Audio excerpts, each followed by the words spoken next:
Roch-Marc Christian Kaboré à l'Élysée, c'était ce matin un tête-à-tête avec le président François Hollande.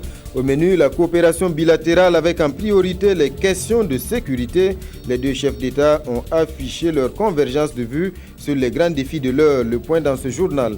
Et puis à propos de cette visite, la polémique qui prend de l'ampleur sur les réseaux sociaux concernant l'accueil du président du Faso. C'est l'ambassadeur de France au Burkina qui a accueilli Roch-Marc Christian Kaboré à l'aéroport. De quoi susciter l'indignation de beaucoup de Burkinabés. Dans ce journal, la réaction du ministre Alpha Bari depuis Paris. Le coton génétiquement modifié au Burkina, c'est fini. Retour au conventionnel dès la campagne prochaine. Le Bolga 2, dont la fibre de moindre qualité est à la peine sur les marchés. L'interprofession du coton réclame à Monsanto 48 milliards de francs CFA pour le préjudice. Le tout nouveau directeur général de la Sofitex était aujourd'hui face aux producteurs de la région cotonnière de Koudougou. Voilà pour la une de ce journal. Mesdames et messieurs, bonsoir et bienvenue.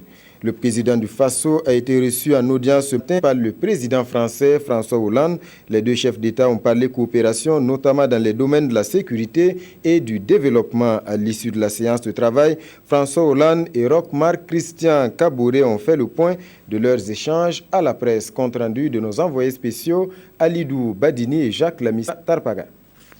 Palais de l'Élysée à Paris. Instant solennel pour accueillir le président Roch-Marc Christian Kaboré. Sur le perron, le président François Hollande attend son hôte.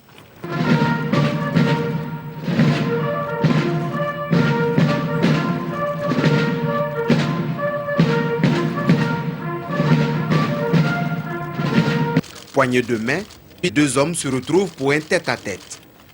Le président français rend ici hommage au Burkina Faso pour la leçon de démocratie donnée au monde. Roch Kaboré a été élu dans des conditions qui font honneur à la démocratie du Burkina Faso.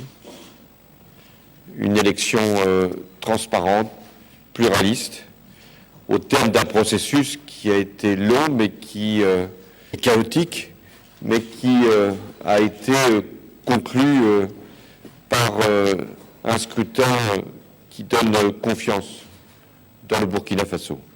La sécurité avec comme point focal la lutte contre le terrorisme, l'aide au développement et la relance économique du Burkina Faso. Les discussions ont porté sur ces sujets. Les deux chefs d'État en font le point aux hommes de médias. Nous devons prendre conscience que le terrorisme peut frapper dans tous les pays et particulièrement dans ceux qui ont déjà connu par l'implantation de groupes terroristes dans des pays voisins, je pense au Normandie. Et ces pays sont donc exposés malgré l'action que nous avons menée. Et ce qui s'est hélas produit à Bamako s'est reproduit à Ouagadougou, puis ensuite à Abidjan. Donc nous devons mener avec ce qu'on appelle les pays du G5 Sahel une coopération exemplaire en matière de sécurité, d'échange d'informations, de coordination du renseignement. Et notre force Barkhane est à la disposition justement des pays qui nous en font la demande dans l'action de prévention, mais aussi d'intervention si c'est nécessaire. L'aide financière au Burkina Faso consiste en un soutien au budget de l'État et sur place à l'Élysée, l'Agence française de développement et l'Office national de l'eau et de l'assainissement ont signé un accord de financement de plus de 19 milliards CFA.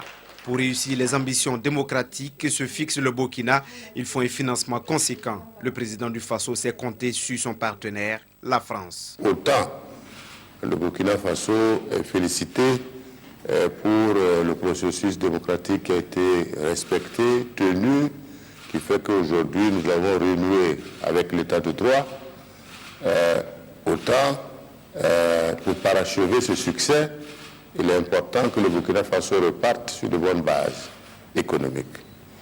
Et c'est pourquoi il est important qu'au plan de notre budget, qui est aujourd'hui en relecture au niveau de l'Assemblée nationale, les pays amis, parmi lesquels nous comptons la France, puissent contribuer à ce que, non seulement à leur niveau, mais au niveau de l'Union européenne et des autres amis du Burkina Faso, puissent être mobilisés en vue d'apporter leur soutien par des aides budgétaires nous permettant d'assurer l'équilibre de notre budget et nous permettant de nous préparer pour qu'à partir de 2017, nous puissions véritablement prendre toutes les dispositions qui permettent à notre économie de pouvoir être relancée. Pour sa part, François Hollande invite les entreprises françaises à investir au Burkina Faso pour soutenir justement cette relance économique. C'est sur cette note d'espoir que Roch-Marc Christian Kaboré et sa délégation ont pris congé du président français.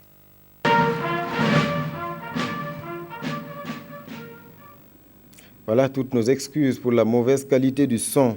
Roch-Marc Christian Kaboré s'est également rendu place Beauvau pour des échanges avec le ministre français de l'Intérieur Bernard Cazeneuve. La polémique sur le déploiement d'éléments du GIGN au Burkina a été évoquée. Désormais, il n'est plus question d'un déploiement, mais juste d'une assistance technique. Écoutons les précisions du président du Faso, propos recueillis par Alidou Badini et Jacques Lamissa Tarpaga.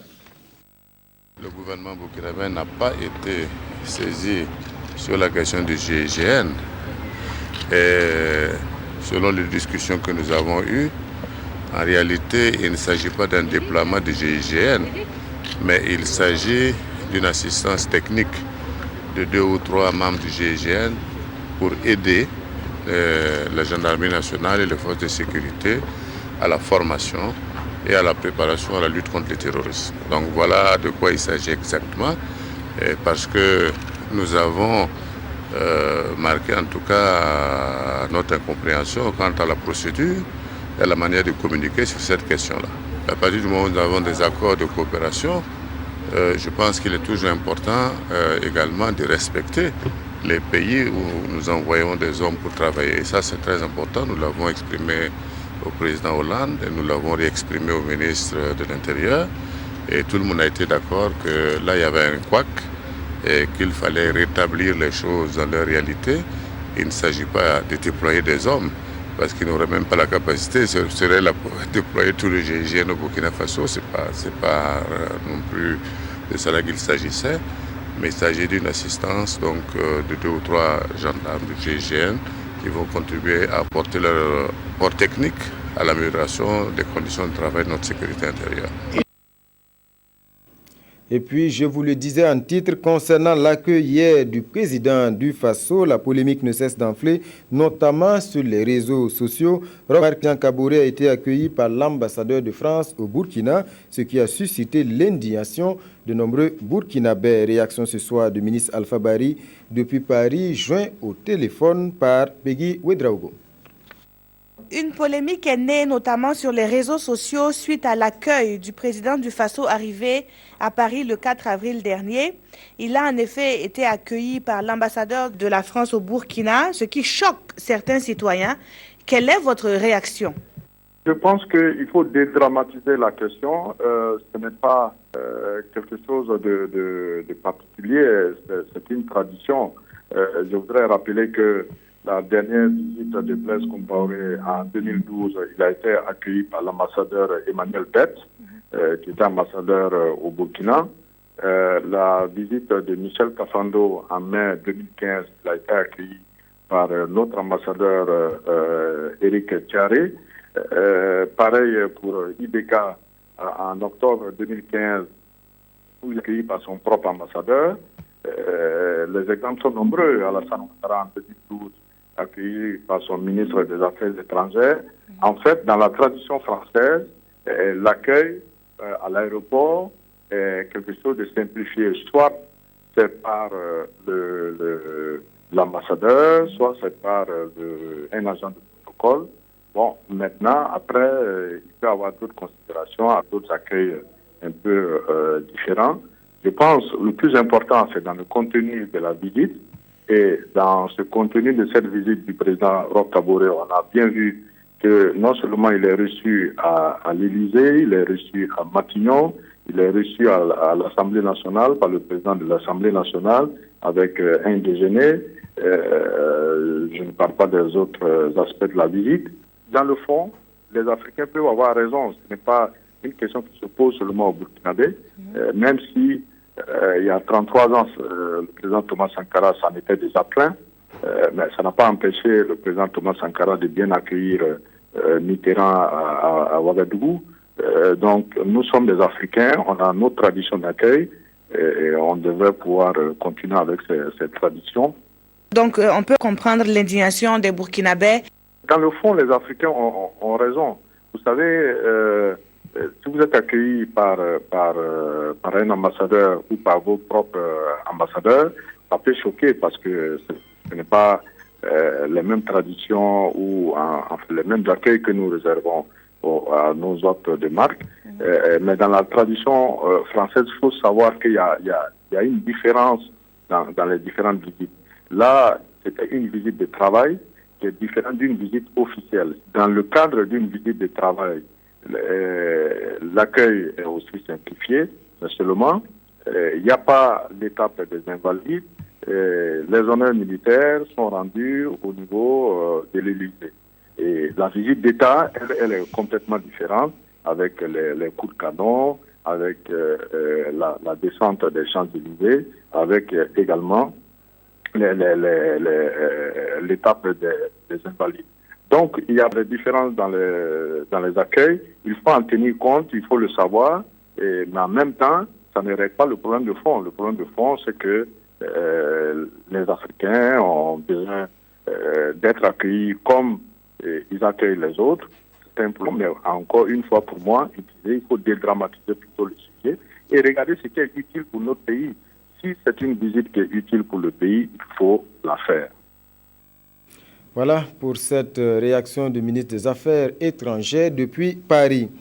Le Burkina Faso abandonne le coton génétiquement modifié. Le Bolga 2, la fibre de moindre qualité, est à la peine sur les marchés. Désormais, c'est retour au coton conventionnel et cela dès la prochaine campagne agricole. L'interprofession du coton réclame à Monsanto 48 milliards de francs CFA pour le préjudice. La question était au centre de la toute première sortie du nouveau directeur général de la Sofitex aujourd'hui dans la région cotonnière de Koudougou, Nongba Kouda et Moumouni Soubega.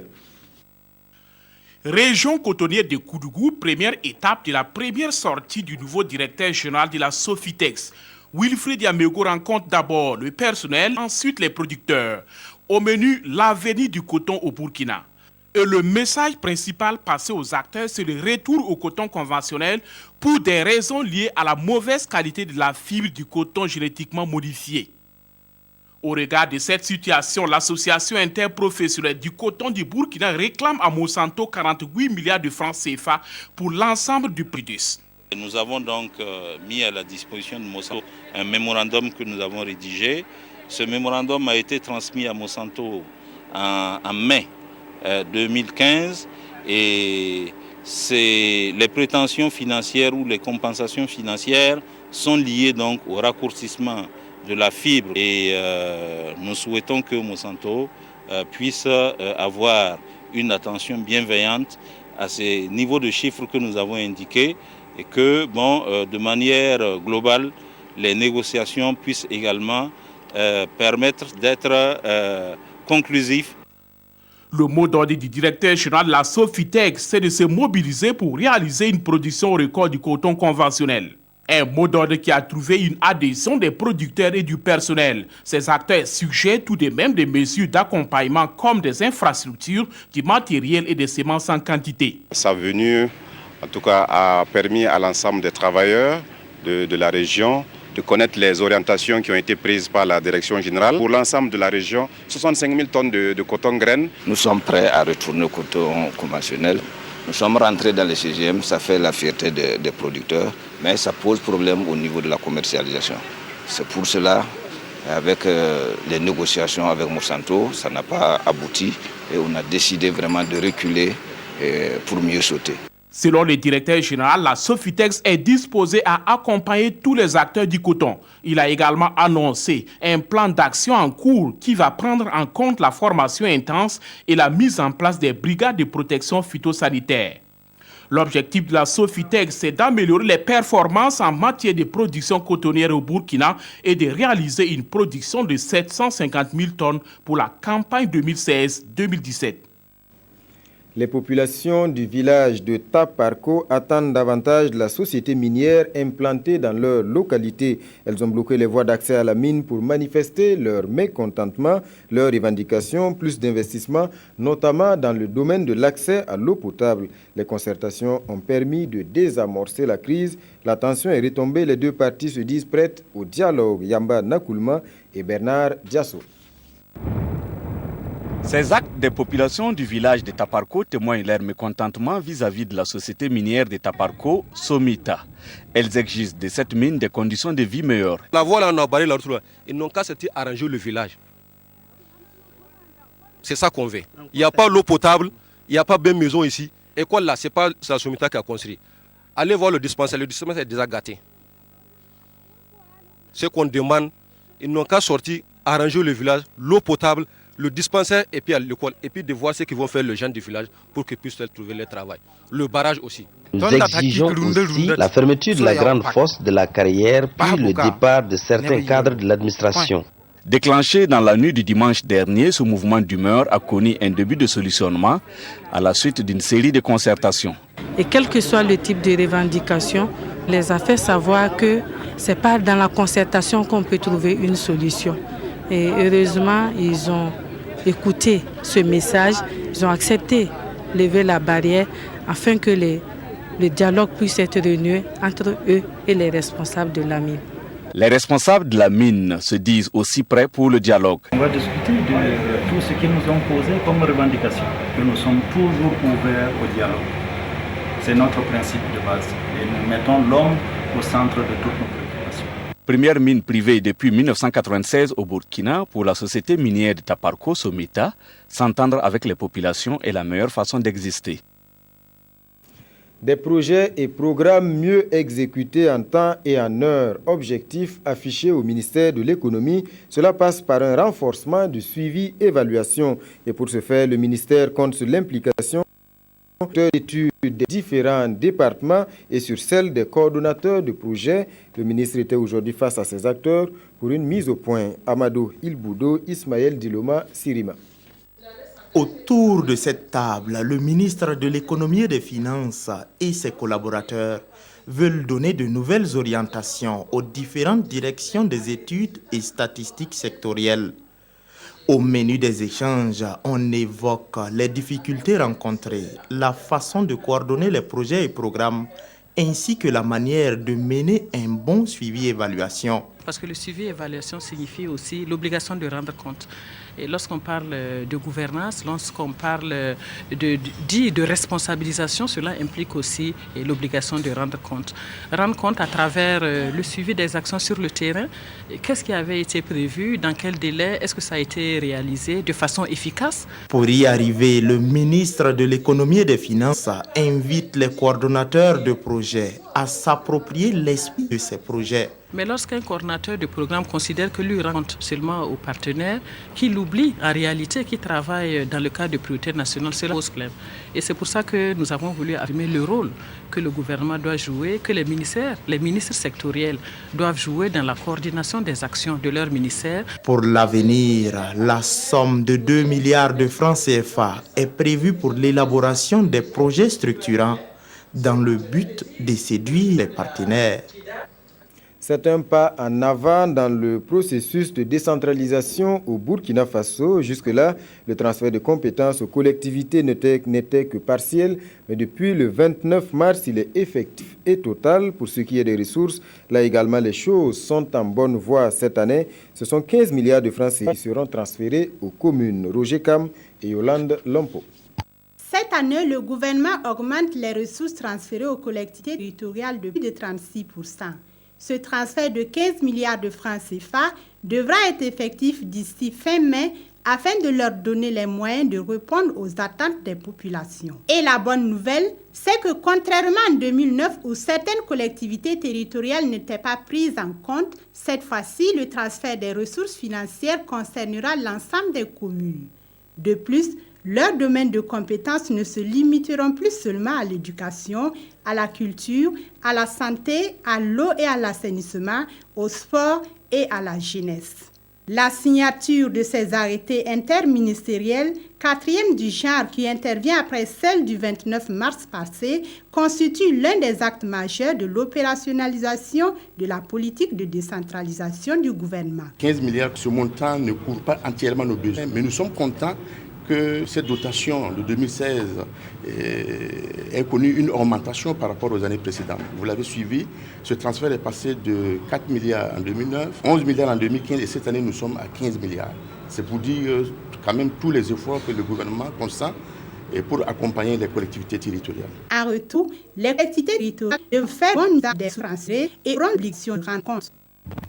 Le deuxième programme national de gestion des territoires fait le point sur ses activités en 2015. Plus de 9 milliards de francs CFA a été prévu en termes d'investissement et de renforcement de capacités. Pour quels résultats les membres du comité de pilotage se sont fait pour faire le bilan?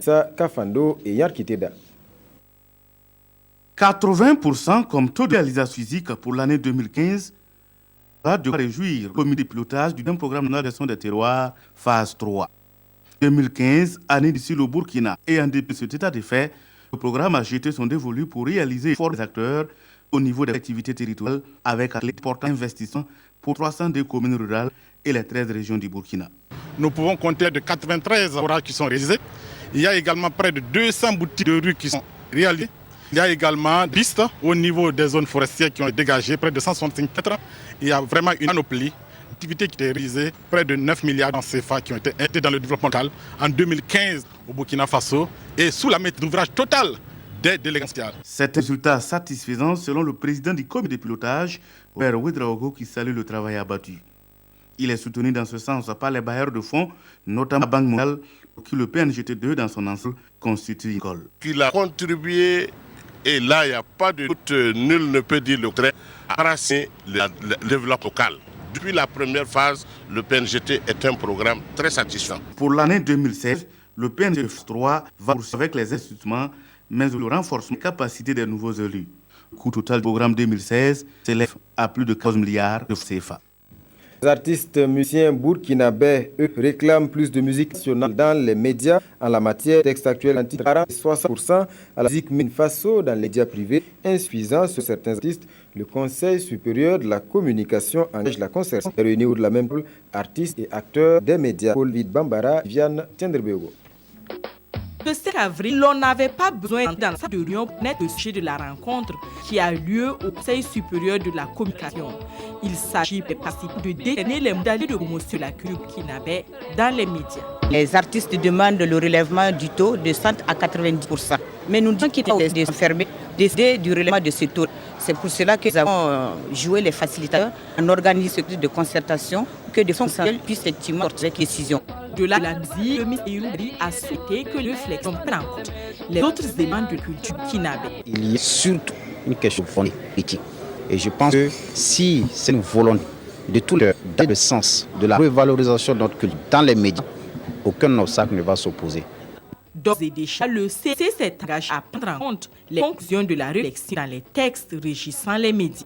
Les 100 jours de Roch Marc Christian Kaboré au pouvoir analysés dans les colonnes des quotidiens aujourd'hui. Autre sujet, l'effectivité de la gratuité des soins pour les femmes enceintes et les enfants. La revue de presse avec Toubo Méveline Dabiré. Situation nationale, notre temps analyse ce qu'il appelle les 100 jours d'un président diesel. Cet avis fait écho à ceux de certains citoyens pour qui c'est vrai qu'il y a des difficultés, mais cela ne pourrait justifier la lenteur de certaines actions, rapporte aujourd'hui au Faso. Les points de vue sont partagés à ce sujet et le pays publie dans ses colonnes quelques divergences. Pour certains, c'est trop tôt de critiquer la gestion du gouvernement. Pour d'autres, les choses vont rentrer dans l'ordre ou encore, j'ai trouvé le gouvernement absent. Le journal Le Quotidien, lui, revient en intégralité sur l'interview du président. Toujours en page nationale, Sidoya a fait le constat de la gratuité des soins dans certains centres de santé de Ouagadougou. Ce journal rapporte que pour le médecin-chef du CMA du secteur 30, la mesure de gratuité des soins de santé maternelle et infantile est appliquée depuis le samedi 2 avril 2016 à 0h. Et pour preuve, le quotidien d'État publie que Assita Kombasséré, mère d'un enfant de 17 mois, a bénéficié gratuitement des soins au CSPS de Dassasgo. DNF rappelle que la gratuité des soins est effective pour 3 régions. Il s'agit des régions du centre, des hauts-bassins et du Sahel, où la mesure sera expérimentée pendant 2 mois avant de concerner progressivement les autres formations sanitaires du pays. Mais le journal Le Pays émet cette inquiétude. Le gouvernement n'a pas pris le temps qu'il fallait pour sensibiliser les populations et communiquer suffisamment avant la mise en œuvre de ces mesures. Une telle opération, dans toutes les langues nationales du pays, aurait eu l'avantage de mieux situer les Burkinabés sur le contenu de ces mesures, de sorte à éviter les quiproquos qui ne manqueront pas d'être constatés sur le terrain. Mais attention aux dealers, conclut ce journal. Voilà, mesdames et messieurs, c'est la fin de ce journal. Merci pour votre attention. Bonne suite de programmes sur la télévision du Burkina.